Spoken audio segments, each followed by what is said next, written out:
Welcome back po sa aking munting channel, Mr. Ukol. Nandito na naman po ang inyong lingkod para magbigay ng tips at giya para po sa araw ng Sabado naman, May 16, 2022.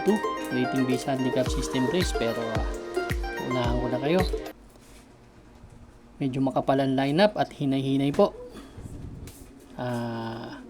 Maaari pong magkaroon ng carry over. Yun lang ang tansya ko. Ayan. Congrats po sa mga tumama sa adyado natin. Shoutout po Doc Nab Semilla. Yan, kay Sir Buboy, kay Boss RB, at kay Sir Hill Mansano. Salamat, sir. Nag-text ka sa akin. Shoutout kay Sir Rolly, ang owner ng Dangay OTB dyan sa Quezon City.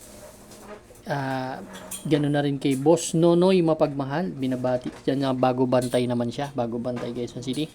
Binabati po kayo ni Boss Chris Garcia. Yan. Shoutout din Rolando Resurrection, Jan Balbastro, Emil Flores, binabati niya yung mga batang musa, Happy Fiesta, tsaka si Sir Eliseo Flores. Yan. Start na po tayo. Race number 1, ito po yung start ng ating first Pick 5 event, covers races 1 to 5. Dito meron tayong 8 entries lamang, 1,400 meters na distansya, 42 to 56 split na grupo. Ito, solo ko itong wala pang talo na si Otto Cruz. Huling takbo nito last March 1 sa PJC. Nagtala ito ng 1.23.2 po. Ang 1,400 meters niyan sa kabila. Pero nung nanalo dito ng maiden race yan, 125 last February 22. Halos lahat dito tinalo niya na. Kaya ito po yung nakikita kong nag-iisang solo sa araw ng Sabado. Talagang matatalo ka, malas-malasan, pero tingin ko lamang-lamang to. Solo po, entry number 8, Otto Cruz. Good luck po. Race number 2 na po tayo, bayang karista. Ito naman po yung ating nag-iisang winner take all. Covers races 2 to 8. Yan. Dito naman, meron tayong 9 entries. Distansya, another 1,400 meters po. Ito naman yung 3-year-old and above maiden race placers. Yung race 1, 42 to 56 ito. 3-year-old and above. Ang first choice ko po dito, yung entry number 9 na si Beautiful Things. Gandang kabayo nito, napanood ko yung trangko nito. Si Beautiful Things, last March 31. Segundo to kaya Windmill of Summer. May 116.2 na tinapos to. Ang aking first choice. Second choice ko yung isang napakalaking kabayo at Deremate. Ito medyo Deremating kabayo ito. Napanood ko rin ang maiden race ito. Nanalo to sa Metro Turf din. 116 naman ang tinala sa 1,200 meters. Third choice ko, long shot po. Entry number 6, Got Talent. Si Got Talent, last April 14 naman ang huling takbo nito. Tumimbang ng pang-apat lang kila Dancel, kila Calling Dexter. Yan. Yan ang aking third choice. May 1.14.8 yan sa 1,200 meters. Dito po, no? First choice, entry number 9, Beautiful Things. Second choice, number 5, Article 11. Third choice po, number 6, Got Talent. Good luck po. Race number 3 na po tayo, bayang kararista. Ito naman po yung ating Pick 6 event, covers races 3 to 8. Ito na yung sinasabi ko. Full gate po. 14 entries but 12 in betting options lang. 1,400 meters na distansya, 42 to 56 split na grupo. Ito na. Magsisimulan ang napakahirap na karera, no? Dito sa race number 3, ang first choice ko, yung entry number 3 na si Han City. Ito tingin ko hindi lang maganda sinalida nito nakaraan eh. Ayaw kasi nito ng pinareremate, gusto nito nasa harap eh.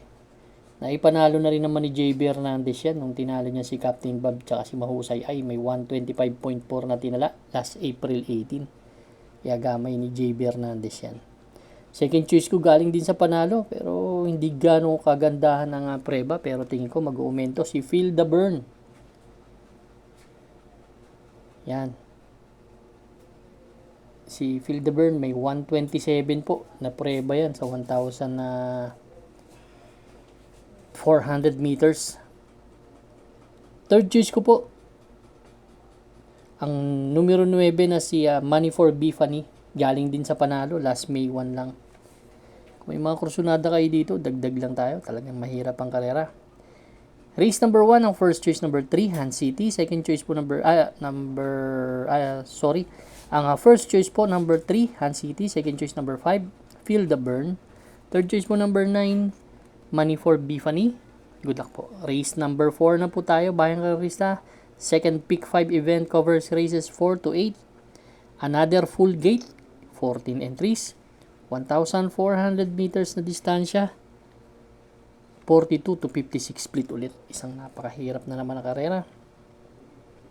Dito sa race number 4, ang first choice ko yung number 8 na si Neferure. Tingin ko mag-uumento. Galing sa panalo to. Nagdala lang ng 1.13 media. Pero ang ganda ng panalo ito. Last May 6, no? Pero may magandang prueba rin yan. May 127 din yan. No? Sumigundo yan kay Parisian Light. Kaya si Doña Leon siya ang tinalo niya sa datingan. Ang second choice ko dito, number 11 na si Isabel. Ito, last May 1, no? Taas ng grupo. Kaila Trump Peter. Kaila River Rose. Tumakbo yan. Panlima dumating. 127.4. Ito yung chumak dun sa harap eh. Kaya tingin ko mataas yung grupong nalalabanan. Third choice ko yung mahilig sa long shot. At paborito ko yung hinete. JR De Ocampo. Entry number 12, Big Battle. Yan. Race number 4, ang first choice. Entry number 8, Neferure. Second choice po number 11, Sabel. Third choice po number 12, Big Battle. Good luck po. Yung mga kursunada nyo, huwag nyong kalimutan ha.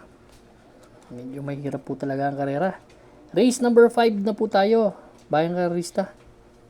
Pero pipilitin natin na kahit pa paano makakuha ng diado. Dito naman, full gate na naman tayo. 1,400 meters, 42 to 56 split ulit.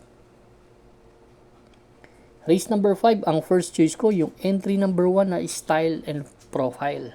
May naaalala ako kay Style and Profile, yung kabayong halos hindi tumitingala eh. Puro yuko, magaling na kabayo to. Si Style and Profile, last April 19 galing sa panalo to. Tinalo nito si Wolf 359.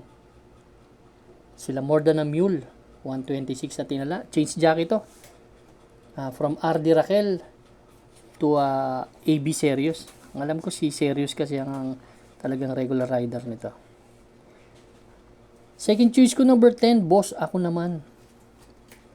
Ito naman si Boss Ako Naman, pang-anim dumating kila Tadeus.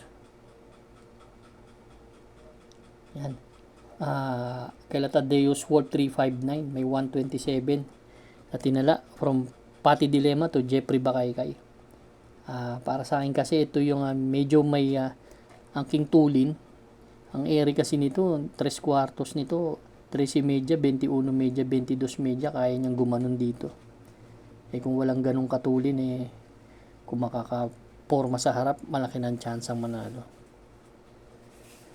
Third choice ko si High Intensity, wag lang maiiwan to. May panalo sa akin to, may 126 na best time yan sa 1,400 meters. Race number 5, first choice po, number 1, Style and Profile. Second choice po, number 10, Boss Ako Naman. Third choice po, number 3, High Intensity. Good luck po. Race number 6 na po tayo, Bayang Karista. Ito naman po yung ating last extra double and last daily double plus 1. Dito, 13 entries tayo. 14 pala. Ganun pa rin. 14 entries. 13 lang pala. But 12 in betting options. Distansya, ganun pa rin. 1,400 meters. Pero baba tayo sa 17 to 41. First choice ko yung number 12. Si Yabadabadur. Galing sa panalo to. Si Yabadabador last April 19, tinalo nito. Medyo mababa lang, no? Sila Lightning Bolt, pero sobra sa laban eh. Tingin ko, pwede mag-umento tong kabayo na to dito. Ang second choice ko, number 7, si King Wash Fabcon. Kasi may average to na 1.30 media sa 1,400 meters dito sa Metro Turf. 2 beses tumakbo ng 1.30 yan. 1.30 media, kaya malaki yung chance sa akin yan. Third choice ko, yung isang na deremating kabayo na si Princess Isabel. Si Princess Isabel, segundo nakaraan yan. Nagtala ng 131. Pero, kung makaka-forma kasi, daming di bandera. Dami rin deremate. Kaya yung labanan na to, kung sino yung maganda magdala dito, yun ang mananalo dito. Race number 6 ang first choice, entry number 12, Yabadabador. Second choice number 7, King Wash Fabcon. Third choice po, number 9, Princess Isabel. Good luck po. Race number 7 na po tayo, the penultimate race, bayang karista. Ito naman po yung ating last double. Meron tayo ditong 11 entries but 10 in betting options lang. 1,400 meters na distansya, 17 to 41 split. Nakikita nyo yung lineup, medyo mahirap talaga, no? First choice ko po dito, yung entry number 11, long shot. Si Gold Rush. Ito nakita ko, alam ko biyahe lang to nakaraan, no? Si Gold Rush. Pero may 1.30 yan, no? Tumakbo kila Balibel yan, eh. Gusto ko yung post position, pwede kasing parimatiin tong kabayo na to. Second choice ko yung number 2. Si Ginger Cat. Last April 19, mataas ang grupong tinakbo yan. May 128.2 kasi ito nung tumimbang to kila Madre Taberna. Panlima. Kila Phil the Burn, medyo mataas po, no? 128.2, yan ang aking second choice. Third choice ko po, number 3, si Biglang Buhos. Sakay ni RC Baldonido. May 130 sa 1,400 meters. Race number 8 na po tayo, bayang karista. Ito naman po yung ating last and final race for Friday night racing. Paratingan po ng Saturday racing. Paratingan po ng ating mga exotics. Winner take all, pick 6, pick 5, pick 4. Last extra double and last daily double plus 1. We have 14 entries but 11 in betting numbers lang tayo. 1,400 meters distansya, akyat tayo sa 42 to 56. Ang first choice ko po dito yung entry number 12 na si Brown Pirate. Galing sa panalo to si Brown Pirate. Sila Sweet Damani tinalo pero malayo nanalo. Pwede kasi mag-umento si Kabayo.